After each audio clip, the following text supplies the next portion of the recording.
Hi art friends, welcome back. Today we're going to do a watercolor fall leaf painting.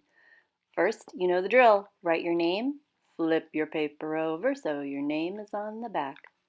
Today I'm going to be using stencils shaped like leaves. You could go out and find some real leaves if the leaves have started falling, but here in my neighborhood, those leaves just aren't a-fallen yet. You're going to trace the stencils on your paper with a pencil.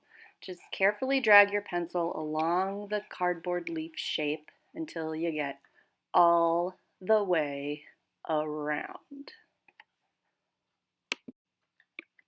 So here's where you get to think like an artist.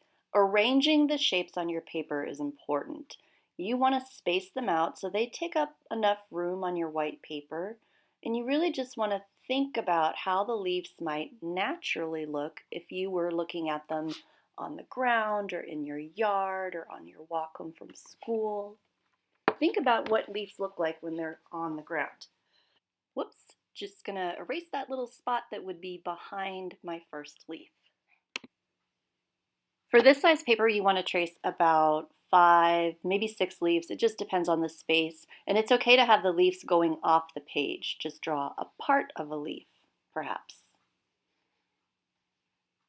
The next thing I'm going to do is use some oil pastels to trace over the outline of the leaf stencil. You can use any color oil pastel that you like. You could pick just like fall colors or natural leaf colors. It's totally up to you.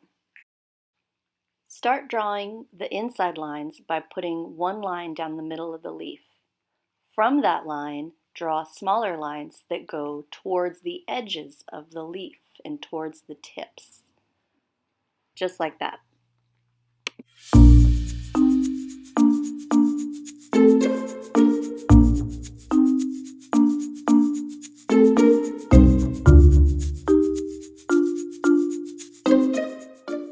So in some of the leftover space, you can be creative. I drew some swirls and some dots and even a little acorn just to kind of fill up the space and put some personal touches to it.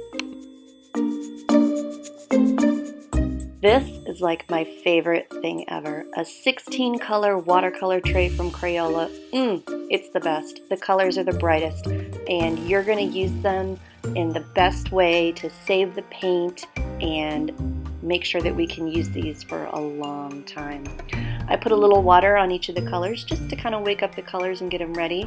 Remember, the secret to watercolor is water. So make sure that your brush is always smooth and wet, and it should just be gliding on the paper ever so smoothly.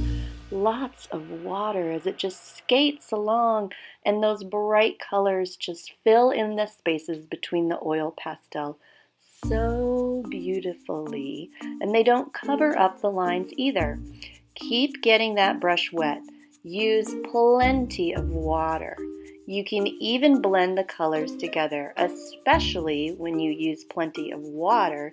Those colors will kind of blend and mix together, sometimes even by accident, and that just even looks more beautiful. I'm going to get that part wet to let those colors just kind of blend in a little bit. It'll look much like a real life fall leaf if you use colors like yellows and oranges and reds. Maybe sneak a little green in there too.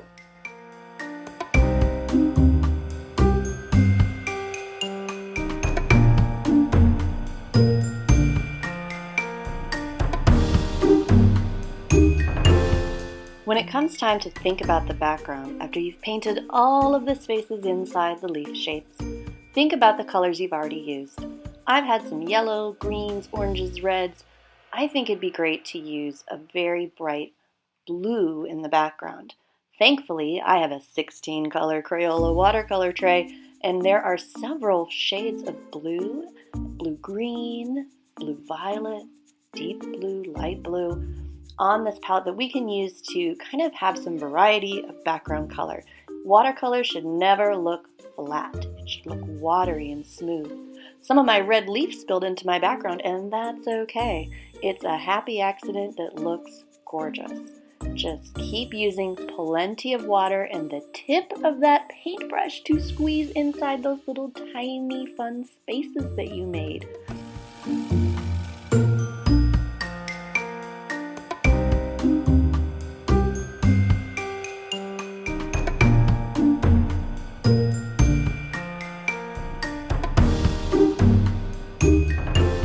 Ah, it's perfect. It's gorgeous. I painted the whole background. I did the best that I could. I love it. I think I did all I needed to do. Ah, wait, what? What did I forget? Ah, that acorn. I forgot to paint the acorn. Okay, I got my brush, I got my paint, and I'm just gonna fill that little guy in right about now. As a special treat, if you happen to have some, you can use salt, regular old table salt, and sprinkle just a pinch of it onto the wet areas of your painting.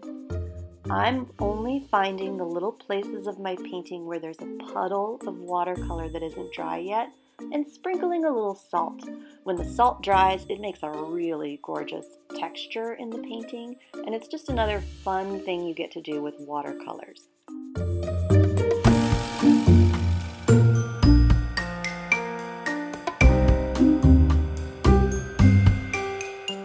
And that's it. Let it dry and enjoy your beautiful fall leaf watercolor painting.